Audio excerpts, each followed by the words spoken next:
Good morning class. आज हम लोग केमिकल काइनेटिक्स से एक नए टॉपिक को डिस्कस करेंगे। बहुत इंपॉर्टेंट टॉपिक है, लगभग हर वर्ष माध्यमिक शिक्षा परिषद की परीक्षा में पूछा ही जाता है। केमिकल काइनेटिक्स से इस टॉपिक से अगर प्रश्न नहीं आया तो बात बनती नहीं है। इससे प्रश्न आना बिल्कुल संभावित है, बहुत संभावना है। चलिए, तो मैं बात कर रहा हूं अभिक्रिया की आणविकता। आणविकता क्या होती? किसी रासायनिक अभिक्रिया, ध्यान रहे, किसी संतुलित रासायनिक अभिक्रिया में प्रदर्शित अभिकारी अणुओं की संख्या उस अभिक्रिया की आणविकता कहलाती है। अगर हम इसको डेफिनेशन के रूप में लिखना चाहें कि आणविकता किसे कहते हैं, तो हम लिखेंगे अभिकारी अणुओं की वह संख्या जो एक संतुलित रासायनिक समीकरण द्वारा प्रदर्शित की जाती है, अभिक्रिया की आणविकता कहलाती है। चलिए, मैं डेफिनेशन लिखने का प्रयास करता हूं।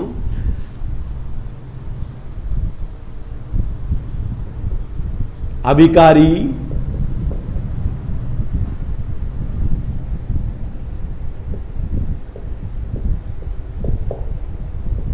अणुओं की वह संख्या जो एक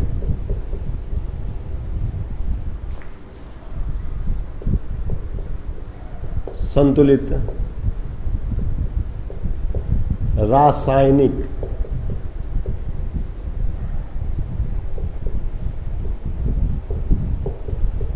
समीकरण द्वारा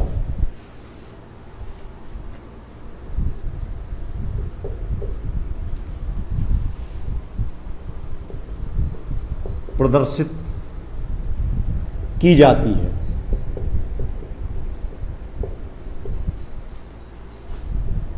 अभिक्रिया की आणविकता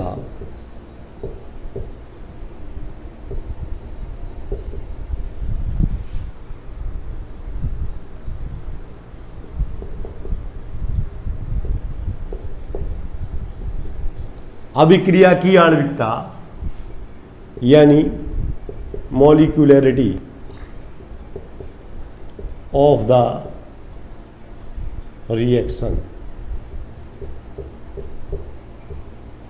अभिक्रिया की आणविकता यानी molecularity of the reaction कहलाती है।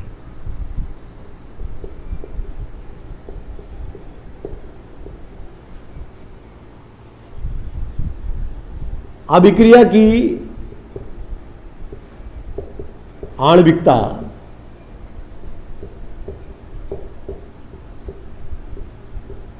शून्य को छोड़कर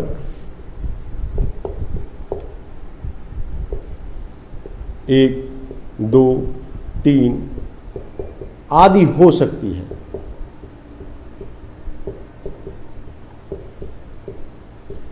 क्योंकि अभिक्रिया की आणविकता एक होने का मतलब है अभिक्रिया में एक अणु भाग ले रहा है। अभिक्रिया की आणविकता दो होने का मतलब है कि अभिक्रिया में दो अणु भाग ले रहे हैं। अभिक्रिया की आणविकता तीन होने का मतलब है कि अभिक्रिया में तीन अणु भाग ले रहे हैं। तो आणविकता, अभिक्रिया की आणविकता शून्य नहीं हो सकती है। आणविकता शून्य को छोड़कर एक, दो, तीन आदि हो सकती है। इस आधार पर उन अभिक्रियाओं को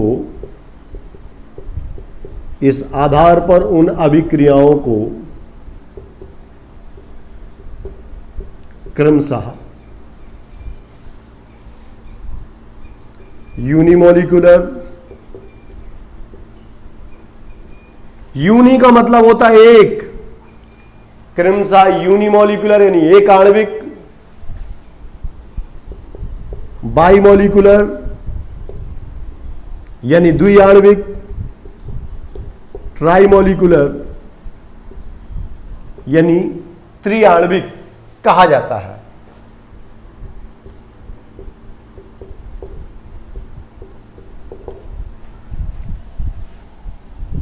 अभिक्रिया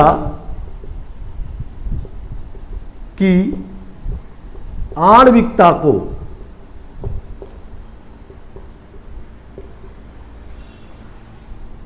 रिएक्शन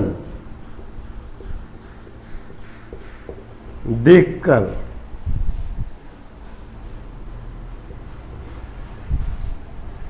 बताया जा सकता है।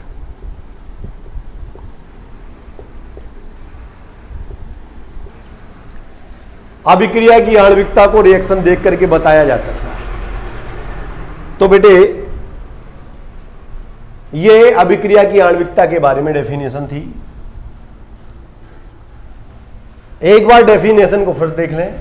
अभिकारी अणुओं की संख्या मतलब रिएक्टेंट्स की संख्या, अभिकारी अणुओं की वह संख्या जो एक संतुलित रासायनिक समीकरण द्वारा प्रदर्शित की जाती है, अभिक्रिया की आणविकता मॉलिक्यूलरिटी ऑफ द रिएक्शन कहलाती है।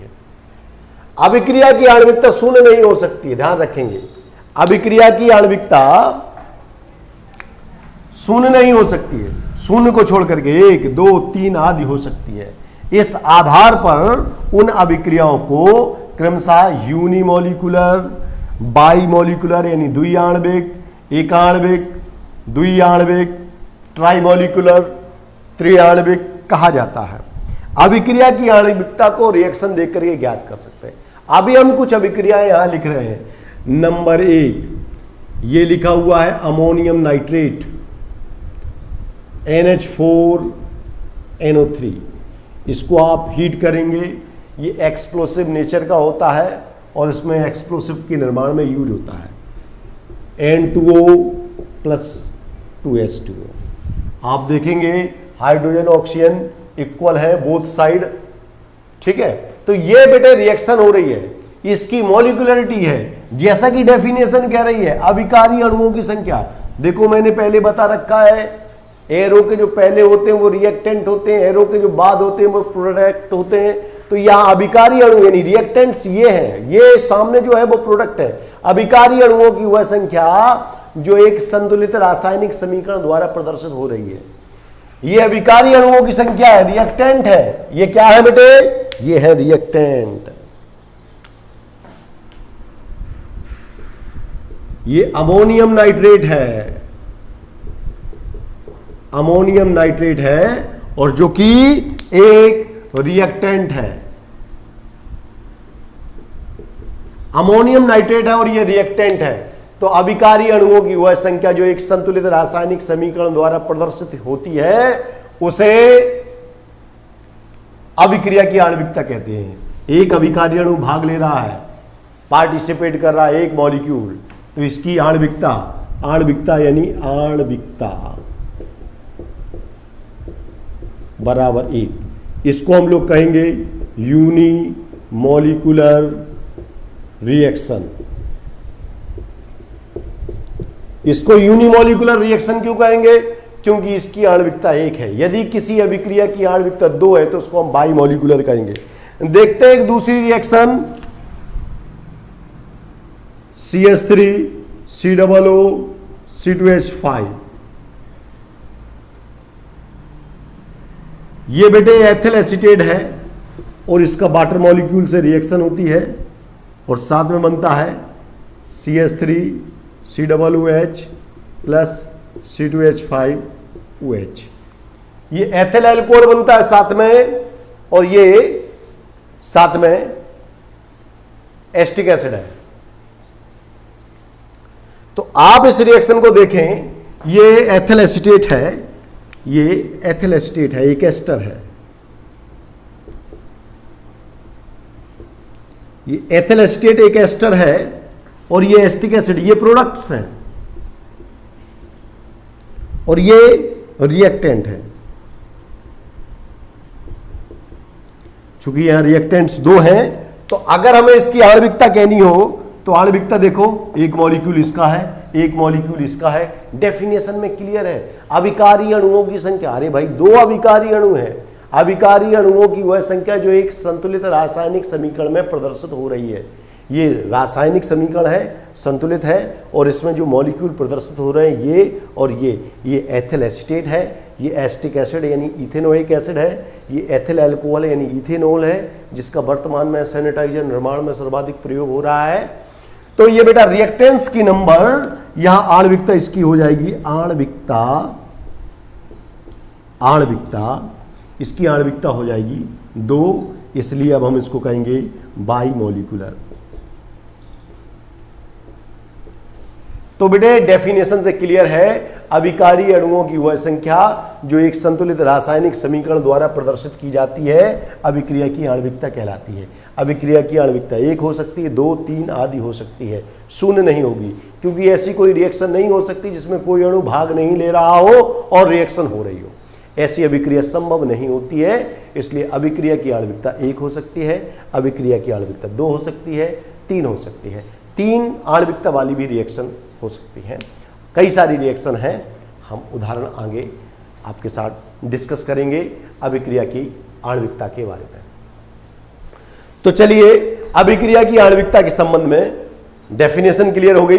डेफिनेशन के बाद कुछ और एग्जाम्पल हम लोग इसी प्रकार से, चलिए कुछ और रिएक्शन अपने सामने हैं, इनको देखने का प्रयास करते हैं और इनकी अभिक्रिया की आणविकता को पता करने का प्रयास करते हैं कि इन अभिक्रियाओं की आणविकता क्या होगी। चलिए यहां आप देख रहे हैं ये रिएक्शन हो रही है, ये एरो बना हुआ है, रिएक्शन के बाद आपको प्रोडक्ट लिखे हुए हैं, उससे पहले रिएक्टेंट लिखिए। नंबर ऑफ रिएक्टेंट्स आपको दिख रहे होंगे 2, तो यहां हम सीधे कहेंगे रिएक्टेंट,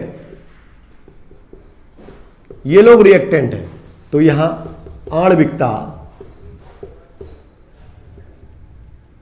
आणविकता बराबर 2 हो जाएगी और इसको हम लोग कहेंगे बाई मॉलिक्यूलर। आणविकता 2 हो जाएगी, इसको हम बाई मॉलिक्यूलर रिएक्शन कहेंगे। ऐसे ये रिएक्शन देख रहे हो आप, ये लोग रिएक्टेंट हैं, जो एरो से पहले हैं वो रिएक्टेंट है, और in number of reactants molecule are 3, 2 molecules of nitric oxide and 1 molecule of oxygen, total 3 molecules। तो आणविकता कितनी हो जाएगी भाई? आणविकता बराबर 3, इसको हम लोग कहेंगे ट्राई मॉलिक्यूलर, यानी आणविकता 3 या त्रिआण्विक कह सकते हैं हम इस अभिक्रिया को। इस प्रकार से हम अभिक्रिया की आणविकता को जान गए होंगे। अभिक्रिया की आणविकता शून्य नहीं होती है, अभिक्रिया की आणविकता भिन्नात्मक नहीं होती है। अभिक्रिया की आणविकता को रिएक्शन देख करके बता सकते हैं। किसी अभिक्रिया में भाग लेने वाले अभिकारी अणुओं की संख्या होती है। आणविकता शर्त यह है कि वह रासायनिक समीकरण संतुलित होना चाहिए। अभिकारी अणुओं की वह संख्या जो एक संतुलित रासायनिक समीकरण द्वारा प्रदर्शित की जाती है अभिक्रिया की आणविकता कहलाती है। चलिए अभी हम लोगों ने आणविकता के संबंध में जाना, अब हम अभिक्रिया की कोट पर डिस्कशन करते हैं। चलिए अभी तक हम लोगों ने आणविकता के बारे में जाना, अभिकारी अणुओं की वह संख्या जिन पर किसी रासायनिक अभिक्रिया का वेग निर्भर करता है अभिक्रिया की कोटि होती है। जबकि अभी इससे पहले हमने आणविकता के संबंध में बात की थी अभिकारी अणुओं की वह संख्या जो एक संतुलित रासायनिक समीकरण द्वारा प्रदर्शित की जाती है वो अभिक्रिया की आणविकता यानी मॉलिक्यूलरिटी ऑफ द रिएक्शन कहलाती है। कोटि के संबंध में हम लोग बात करने जा रहे हैं तो अभिकारी अणुओं की वह संख्या जिन पर किसी रासायनिक अभिक्रिया का वेग निर्भर करता है अभिक्रिया की कोटि कहलाती है। तो आइए सबसे पहले हम लोग अभिक्रिया की कोटि की डेफिनेशन लिखने का प्रयास करते हैं। अभिक्रिया की कोटि, अभिकारी यानी रिएक्टेंट, अभिकारी अणुओं की वह संख्या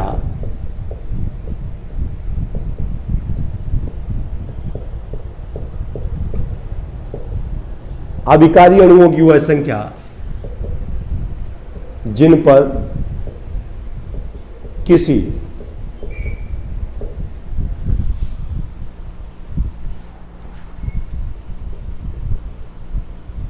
अभिक्रिया का वेग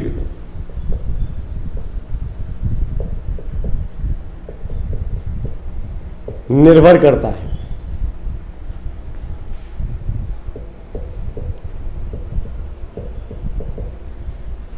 अभिकारी अणुओं की वह संख्या जिन पर किसी अभिक्रिया का वेग निर्भर करता है अभिक्रिया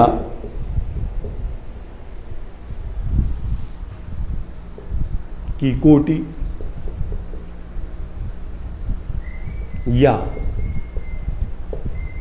ऑर्डर ऑफ रिएक्शन कहलाती है।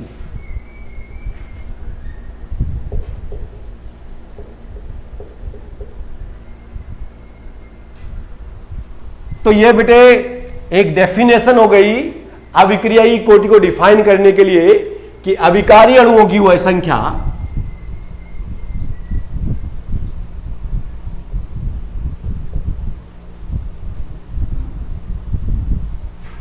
अभिकारी अणुओं की वह संख्या जिन पर किसी रासायनिक अभिक्रिया का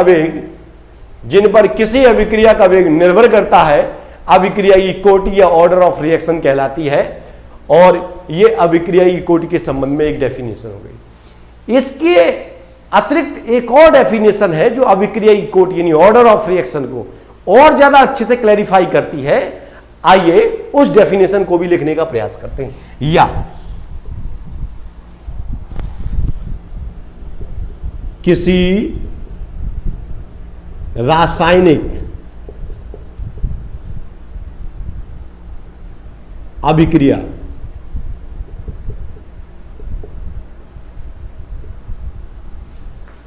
के वेग निर्धारक पद में भाग लेने वाले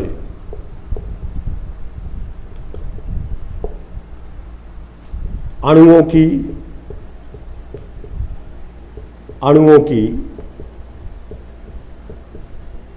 सांद्रता पदों की घातों का योग अभिक्रिया की कोटि कहलाती है।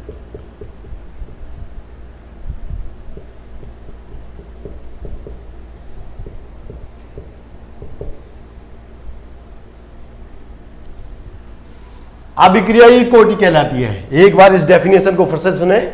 किसी रासायनिक अभिक्रिया के वेग निर्धारक पद में भाग लेने वाले अणुओं की सांद्रता पदों की घातों का योग अभिक्रियाई कोटि यानी ऑर्डर ऑफ रिएक्शन। अभिक्रियाई कोटि को हम लोग इंग्लिश में बोलते हैं ऑर्डर ऑफ रिएक्शन। अभिक्रियाई कोटि कहलाती है। और अभिक्रियाई कोटि के बारे में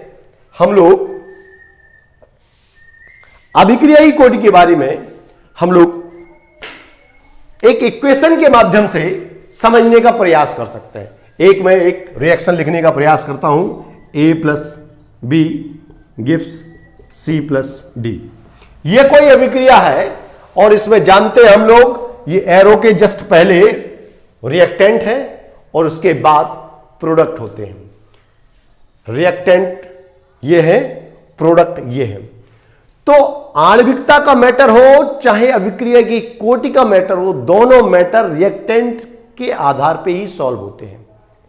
रिएक्टेंट ही इस बात का फैसला करते हैं कि अभिक्रिया की आणविकता क्या होने वाली है और अभिक्रिया की कोटि क्या होने वाली है।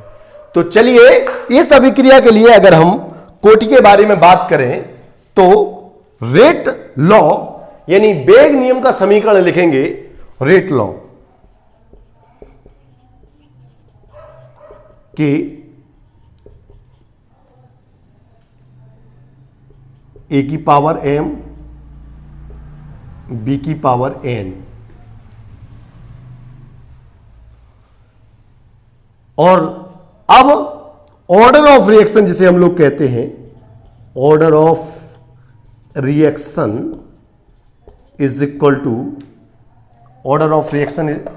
टू हो जाएगा m + n। हमने जो दूसरी डेफिनेशन लिखी है उसमें यही तो लिखा है, किसी रासायनिक अभिक्रिया के वेग निर्धारक पद। ये जो पद लिखा हुआ है ये वेग निर्धारक पद है, ये रेट लॉ का समीकरण है। A की पावर m B की पावर n। ये m कहां से आया, n कहां से आया?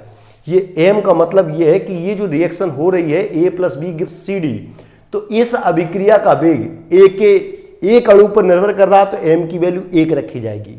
यदि इस अभिक्रिया का वेग ए के 2 अणुओं पर निर्भर कर रहा है तो एम की वैल्यू 2 रखी जाएगी। यदि इस अभिक्रिया का वेग बी के किसी भी अणु पर निर्भर नहीं कर रहा है तो एन की वैल्यू 0 रखी जाएगी। यदि बी के एक अणु पर निर्भर कर रहा है तो एन की वैल्यू 1 रखी जाएगी।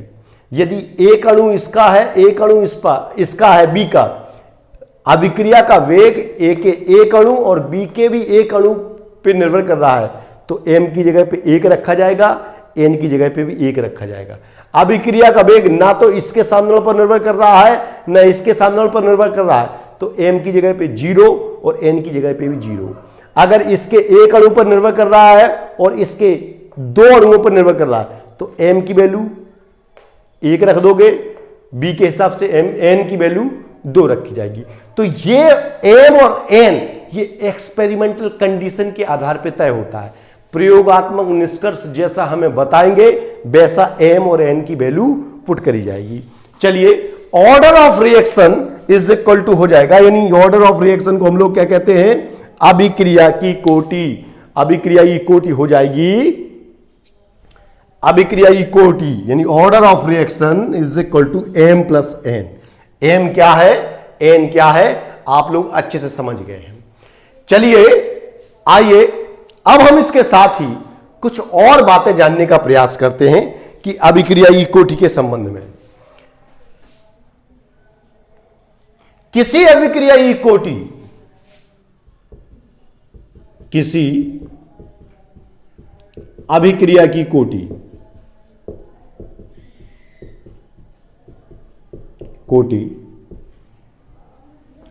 किसी अभिक्रिया की कोटि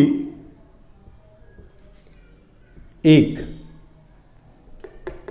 किसी अभिक्रिया की कोटि 0, 1, 2 या 3 हो सकती है।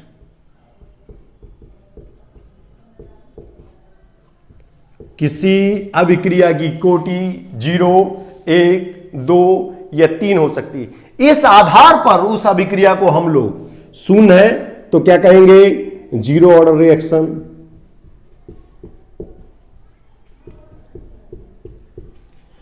1 है तो फर्स्ट ऑर्डर,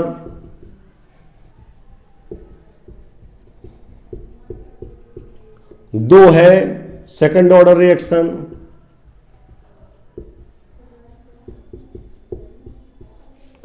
3 है थर्ड ऑर्डर रिएक्शन।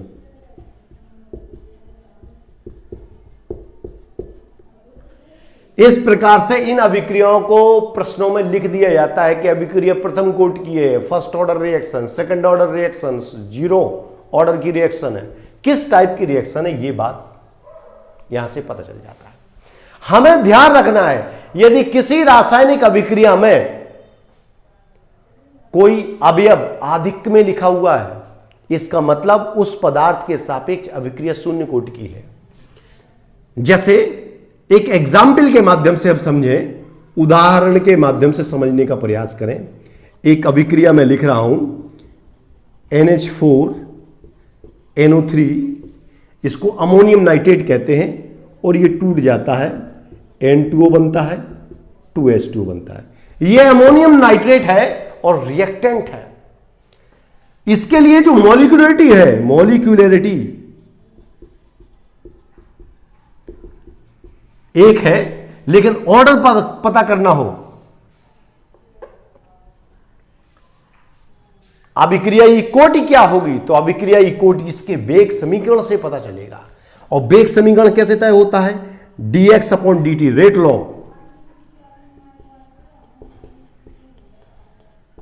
वेग का समीकरण, वेग नियम का समीकरण के NH4 NO3 की पावर 0। यह बात हमें कैसे पता चल गई कि इसके ऊपर 0 लगेगा, इसके ऊपर 1 लगेगा, इसके ऊपर 2 लगेगा, यह पता हमें प्रैक्टिकल मैटर से पता चलती है, रिएक्शन देख करके नहीं। अमोनियम नाइट्रेट को आप गर्म करेंगे, अभिक्रिया होगी, आप इसके कंसंट्रेशन को डबल कर देंगे, अभिक्रिया तो भी उसी स्पीड से होगी। इसके कंसंट्रेशन को हाफ कर देंगे, तब भी अभिक्रिया उसी स्पीड से होगी। कहने का आशय यह है कि कंसंट्रेशन के चेंज होने से रेट ऑफ रिएक्शन पर कोई चेंज नहीं आ रहा। दैट मींस ऐसी अभिक्रिया शून्य कोटि की अभिक्रियाओं की श्रेणी में आती है कि सांद्रण दुगुना कर दिया, अभिक्रिया का वेग वैसे ही हो रहा है। सांद्रण 4 गुना कर दिया, तब भी अभिक्रिया का वेग ऐसा ही है। सांद्रण रिएक्टेंट का सांद्रण 10 गुना कर दिया, तब भी अभिक्रिया का वेग वैसा ही है।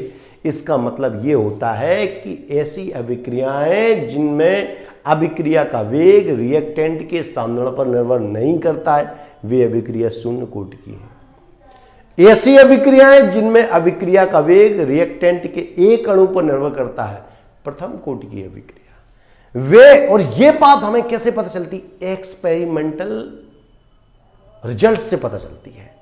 प्रयोगात्मक निष्कर्ष, एक्सपेरिमेंटल कंक्लूजन जो निकल के आते हैं, उनके आधार पे हमें पता चलता है। ये प्रयोगात्मक निष्कर्ष कहे हैं हमको। ये पता कैसे चला? प्रयोगात्मक निष्कर्ष से। Rate law is equal to K ammonium nitrate at mass की पावर 0, तो कोटि, इसको कहेंगे order of reaction. Order of reaction बराबर 0।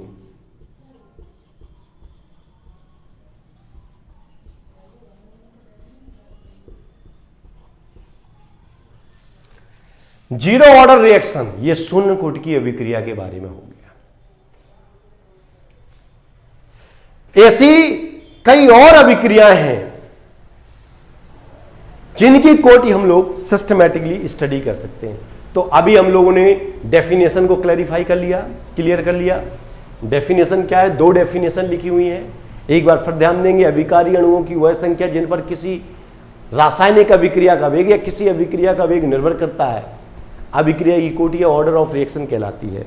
या फिर दूसरी डेफिनेशन लिखी हुई है, किसी रासायनिक अभिक्रिया के वेग निर्धारक पद में भाग लेने वाले अणुओं की सांता पदों की घातों का योग अभिक्रिया की कोटि कहलाती है।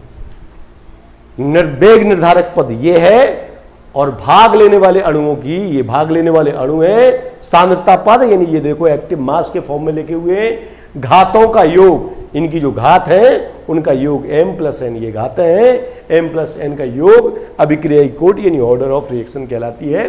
तो अभी हमने ऑर्डर ऑफ रिएक्शन की डेफिनेशन क्लियर किया और हम लोग कैसे क्या रिएक्शन को ट्रीट करते हैं, कोटि को आइडेंटिफाई करने के लिए वो जानने का प्रयास कर रहे हैं। अभी हमने एक एग्जाम्पल देखा, अगले एग्जाम्पल, इस एग्जाम्पल के बाद एक और एग्जाम्पल देखने का प्रयास करते हैं। भाई हम लोग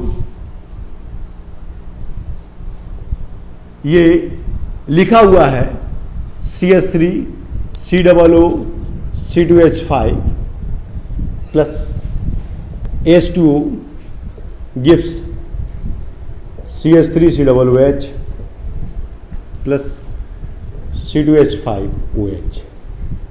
ये एथिल अल्कोहल है, ये एस्टिक एसिड है, ये एस्टर है, एस्टर, और ये वाटर है। और ये वाटर आधिक्य में होता है, आधिक्य में। आप लोग समझ गए होंगे मैं क्या लिखने जा रहा हूं। वाटर का जो कंसंट्रेशन है बहुत ज्यादा होता है, इसके अणु 1 है तो इसके अणु 1000 है, क्योंकि पानी बहुत एक्सेस में लिया जाता है। तो बेटा ये एस्टर है CH3 COO C2H5, जिसे हम लोग एथिल एसीटेट कहते हैं। Ethyl acetate, ethyl acetate.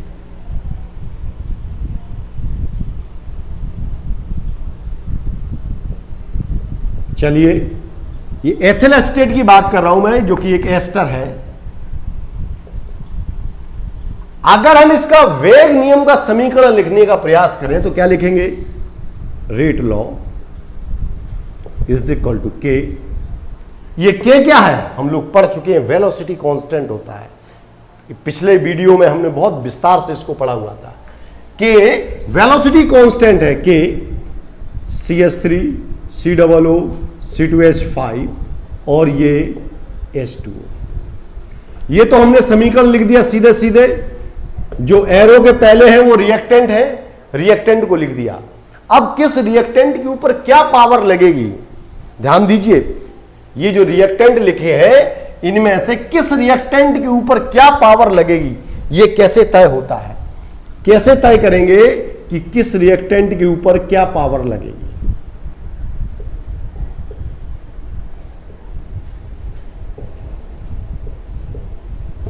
यहां पावर 1 लगती है, यहां पावर 0 लगती है।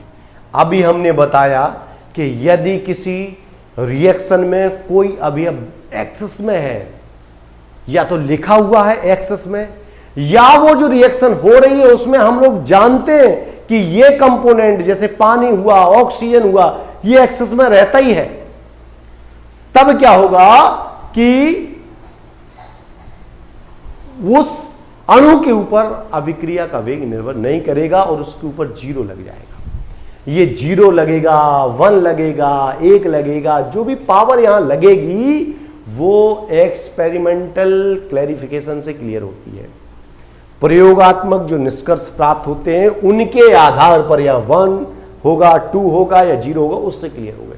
यहां समीकरण में, इक्वेशन में कुछ नहीं दिख रहा। ये जो लगाने की व्यवस्था, ये प्रयोगात्मक निष्कर्ष है और इसी से अभिक्रिया की कोटि तय होती है। इस रिएक्शन में 2 मॉलिक्यूल भाग ले रहे हैं, मॉलिक्यूलरिटी 2 होगी, लेकिन अभिक्रिया की कोटि यानी रेट लॉ के समीकरण से हम लोग लिखेंगे, तो यहां हमने के नहीं लिखा है। रेट लॉ के समीकरण से हम लोग लिखेंगे कोटि order of reaction, order of reaction m plus n, m की वैल्यू 1 है, n की वैल्यू 0 है, कितने हो जाएगी 1, यानी प्रथम कोटि अभिक्रिया।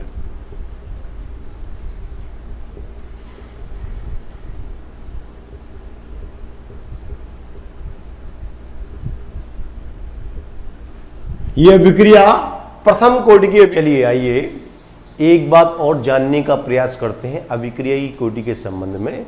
अभी हमने लिखा है किसी अभिक्रिया की कोटि, किसी अभिक्रिया की कोटि 0, 1, 2, 3 हो सकती है। इसके अतिरिक्त अभिक्रिया की कोटि ऋणात्मक भी हो सकती है और भिन्नात्मक भी हो सकती है। तो एक बात और नोट करेंगे, किसी अभिक्रिया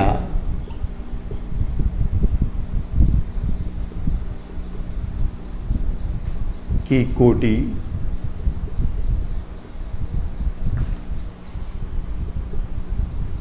ऋणात्मक व भिन्नात्मक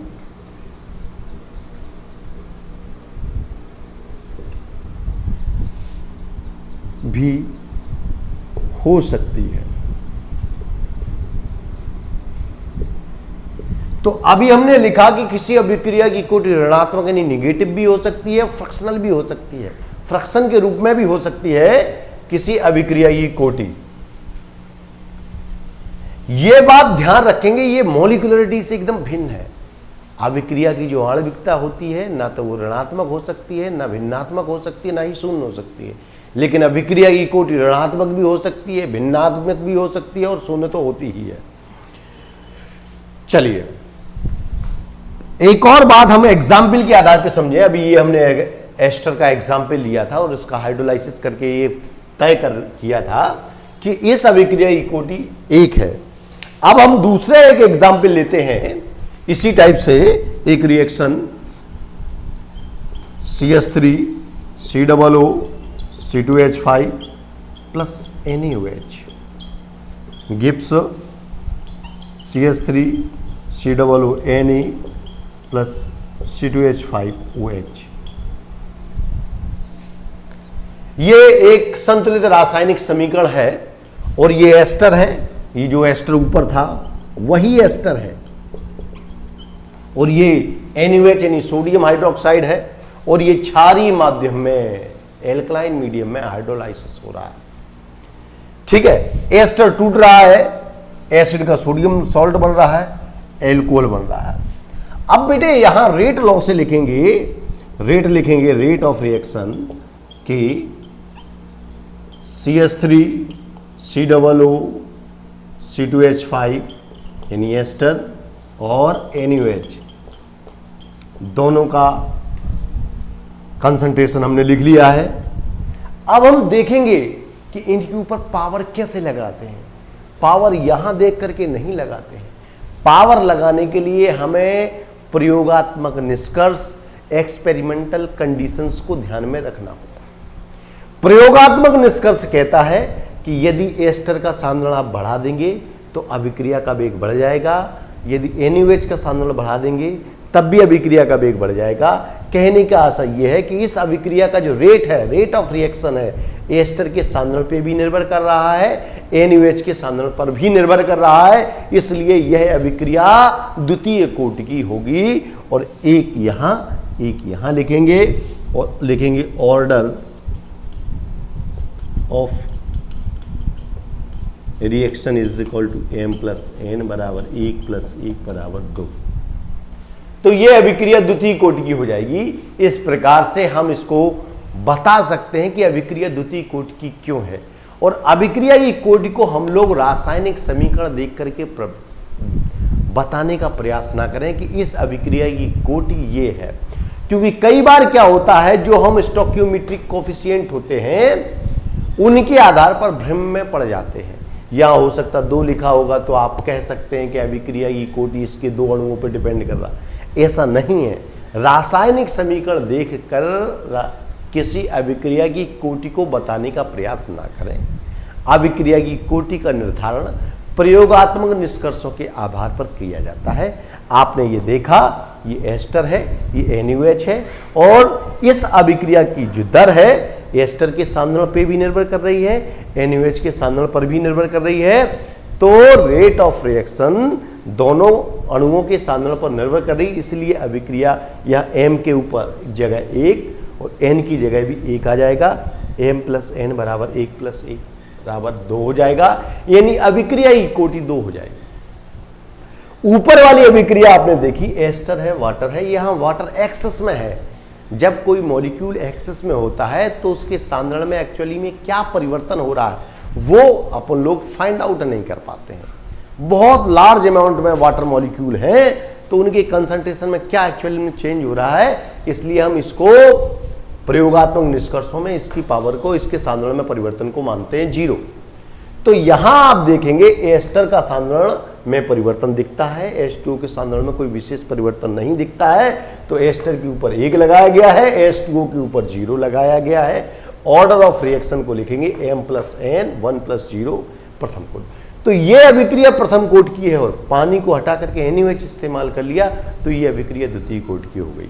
तो अभिक्रिया की कोटि प्रयोगात्मक निष्कर्षों से तय की जाती है, रासायनिक समीकरण देख करके नहीं, या स्टोइकियोमेट्रिक कोफिशिएंट देख करके नहीं। तो इस बात का ध्यान रखें। चलिए अभी हम और बातें जानने का प्रयास करते हैं और सारे एग्जाम्पल। चलिए अभी कुछ और अभिक्रियाएं देखते हैं, अभिक्रिया की कोटि पहचानने का प्रयास करते हैं। लेकिन ध्यान रहे, अभिक्रिया की कोटि रिएक्शन का समीकरण देख करके पहचान करना गलत होगा, उसमें त्रुटि होने की पूरी संभावना है। इसलिए केवल प्रयोगात्मक निष्कर्षों को ध्यान में रखते हुए अभिक्रिया की कोटि का निर्धारण करने का प्रयास करें। यह ऊपर एक अभिक्रिया लिखी हुई है, सुक्रोज है, वाटर है और वाटर एक्सेस में है। और जब हम लोग किसी रिएक्शन के रिएक्टेंट के जो कंसंट्रेशन उसको एक्सेस में दिखा देते हैं, ये समझ लीजिए ऑर्डर ऑफ रिएक्शन के डिटर्मिनेशन में उसका कोई रोल नहीं है। तो जाहिर सी बात है पानी का रोल खत्म हो गया यहां। रेट ऑफ रिएक्शन यानी dx अपॉन dt को लिखेंगे हम लोग कि C12 H22 O11 H2O। अब प्रयोगात्मक जो निष्कर्ष निकल के आएंगे, पानी के ऊपर 0 लगाया जाएगा, इसके ऊपर 1 लगाया जा रहा है। क्यों लगाया जाएगा? ये प्रैक्टिकली देखा गया है कि अगर सुक्रोज के सांद्रण में परिवर्तन किया जाए तो अभिक्रिया का वेग परिवर्तित हो जाता है।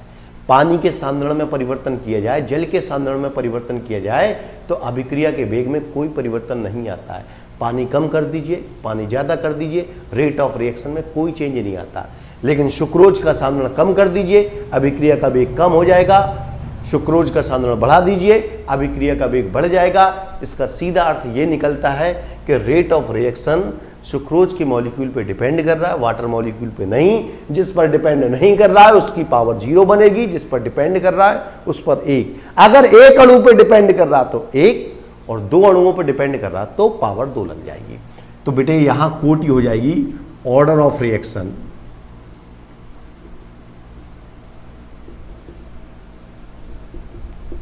Order of reaction m plus n होता है, तो 1 प्लस 0 बराबर 1 हो जाएगा, यानी प्रथम। अभिक्रिया की कोटि क्या हो जाएगी? प्रथम हो जाएगी। चलिए इसी प्रकार से हमारे पास एक दूसरी रिएक्शन है। इसके लिए क्या होगा? dx upon dt rate law से हम लोग लिखेंगे कि H2 की पावर और I2।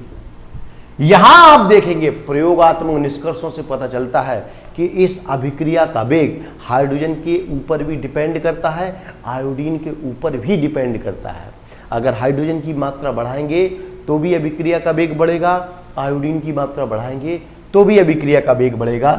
इसका मतलब इसके ऊपर भी 1 लगेगा, इसके ऊपर भी 1 लगेगा। ऑर्डर ऑफ रिएक्शन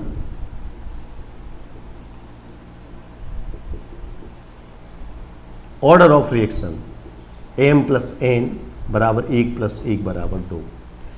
तो ये अभिक्रिया द्वितीय कोटि की हो जाएगी। एक और रिएक्शन दिख रही है ये, इसके लिए dx upon dt is equal to k H2O2। अब यहां आप 2 दिख रहे हैं, नंबर ऑफ मोल, जैसा कि द्रव्यानुपातिक क्रिया में के नियम में होता है, पावर चढ़ जाती है। ऐसा नहीं करना है। स्टोकियोमीट्रिक कोफिशिएंट का प्रयोग आपको यहां नहीं करना। आपको यहां प्रयोगात्मक निष्कर्ष जो प्राप्त हो रहे हैं, एक्सपेरिमेंटल कंडीशन से जो मिल रहा है, उसको आप इस्तेमाल करेंगे। आप देखेंगे H2O2 के 2 अणुओं पर अभिक्रिया का वेग निर्भर नहीं कर रहा है। इस अभिक्रिया यहां H2O2 का अपघटन प्रदर्शित हो रहा है। H2O2 हाइड्रोजन परऑक्साइड है, 11th में हमने पढ़ा है। हाइड्रोजन परऑक्साइड का डिके होता है, क्षय होता है, और उसके टूटने से H2O बनता है, O2 बनता है। तो ये प्रथम कोटि की अभिक्रिया होती है। ये हमने उस समय वैसे ही पढ़ लिया था। अब हम तय करके बताएंगे ये प्रथम कोटि की अभिक्रिया क्यों है, क्योंकि जैसे प्रयोगात्मक निष्कर्ष मिलते हैं इसके, तो उसमें पता चलता है कि इस अभिक्रिया का वेग H2O2 के 2 अणुओं पर निर्भर नहीं करता है, बल्कि एक अणु पर निर्भर करता है। तो हम इसके ऊपर पावर क्या लगाएंगे? 1। भले ही 2 लिखा है, पावर 1 लगाएंगे। क्यों लगाएंगे 1? क्योंकि जो पावर लगाई जाती हैं वो प्रयोगात्मक निष्कर्षों के बिहाफ पे लगाई जाती हैं। यहां क्या लिखा है इस आधार पे नहीं, ये बात ध्यान रखें। कई बार ऐसा हो सकता है कि जो यहां लिखा है वही पावर के रूप में बन जाए। ये बाय चांस, मात्र संयोग है। जो यहां पावर लगाई जाएगी वो प्रयोगात्मक निष्कर्षों का नतीजा होता है। dx अपॉन dt बराबर के H2O2 की पावर 1 हो जाएगा और अभिक्रिया की कोटि प्रथम हो जाएगी। तो बेटे इस प्रकार से हम लोग अभिक्रिया की कोटि का निर्धारण कर सकते हैं। अभिक्रिया की कोटि के बारे में हो गया। चलिए आइए अब हम लोग अभिक्रिया की आणविकता और कोटि में अंतर पढ़ने का प्रयास करते हैं।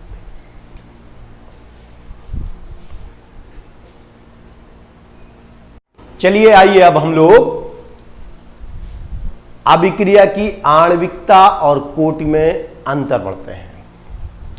हमने अभी अभिक्रिया की आणविकता पढ़ी, हमने अभी अभिक्रिया की कोटि पढ़ी।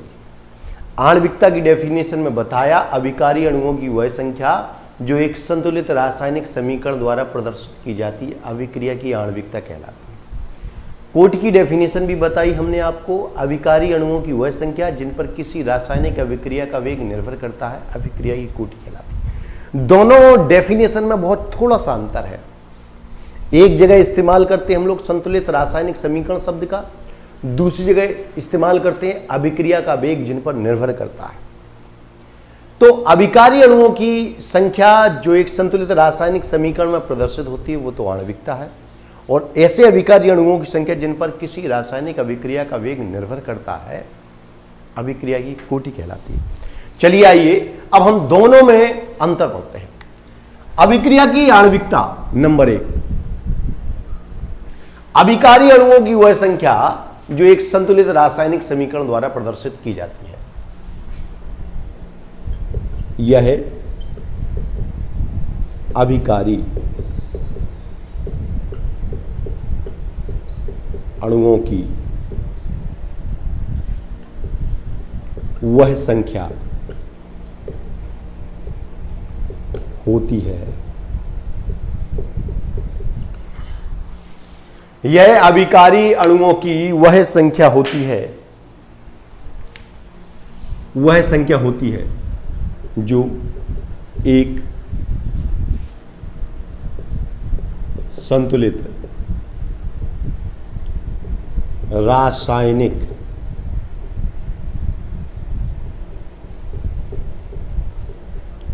समीकरण द्वारा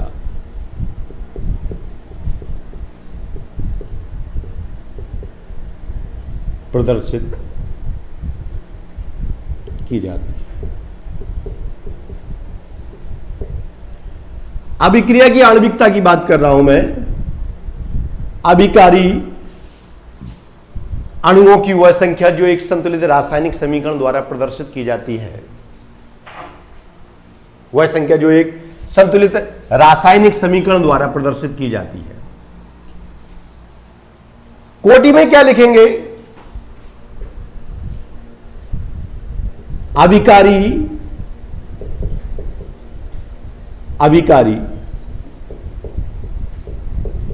अणुओं की वह संख्या जिन पर अभिक्रिया का वेग निर्भर करता है।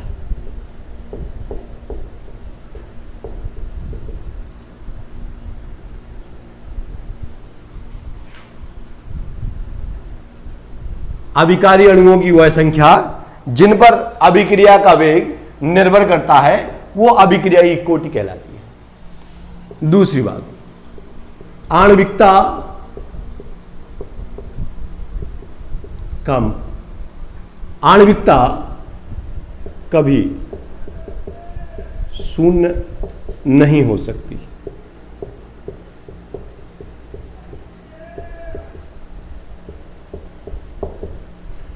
आणविकता कभी शून्य नहीं हो सकती है और इसमें लिखेंगे कोटि, यानी अभिक्रिया की कोटि शून्य हो सकती है।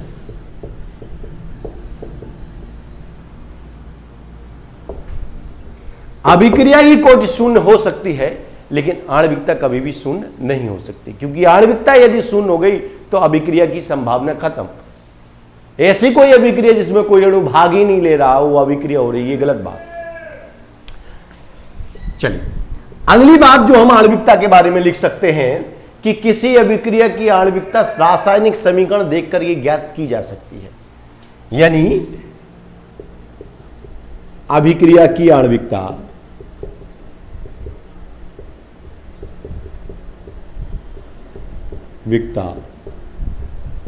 रासायनिक समीकरण देखकर ज्ञात की जा सकती है।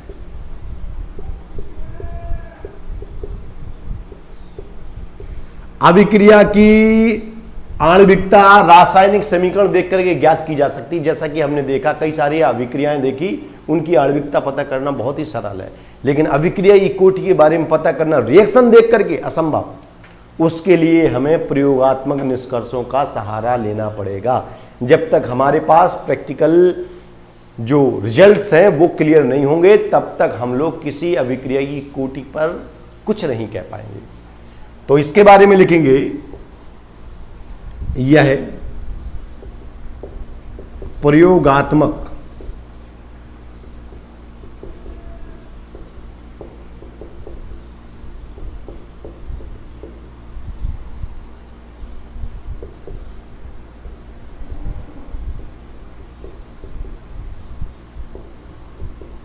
यह प्रयोगात्मक निष्कर्षों से ज्ञात की जाती है। चलिए, और लास्ट और अंतिम बात अभिक्रिया की आणविकता के बारे में हम लोग लिख सकते हैं कि अभिक्रिया की आणविकता भिन्नात्मक या ऋणात्मक नहीं हो सकती है। यह भिन्नात्मक या ऋणात्मक, भिन्नात्मक या ऋणात्मक नहीं हो सकती।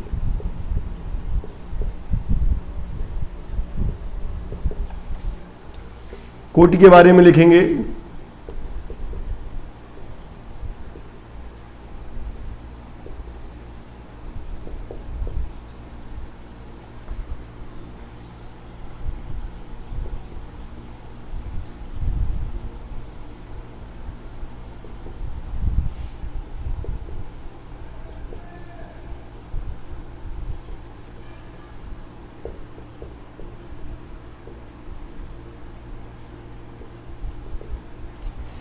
अभिक्रिया की कोटि भिन्नात्मक भी हो सकती है, ऋणात्मक भी हो सकती है। ये बेटे अंतर है अभिक्रिया की आणविकता और कोटि में। चूंकि दोनों हम लोगों ने पहले से पढ़ रखे हैं, इसलिए अंतर तय करने में कहीं कोई प्रॉब्लम नहीं होनी चाहिए। मेरे ख्याल से ये अंतर भी समझ में आ गए होंगे और अभिक्रिया की आणविकता और कोटि में जो कंसेप्ट है वो भी क्लियर हो गया होगा। वीडियो को अच्छे से देखें और इनको तैयार करें और अपनी नोटबुक में लिखें। चलिए मिलते हैं अगले वीडियो में।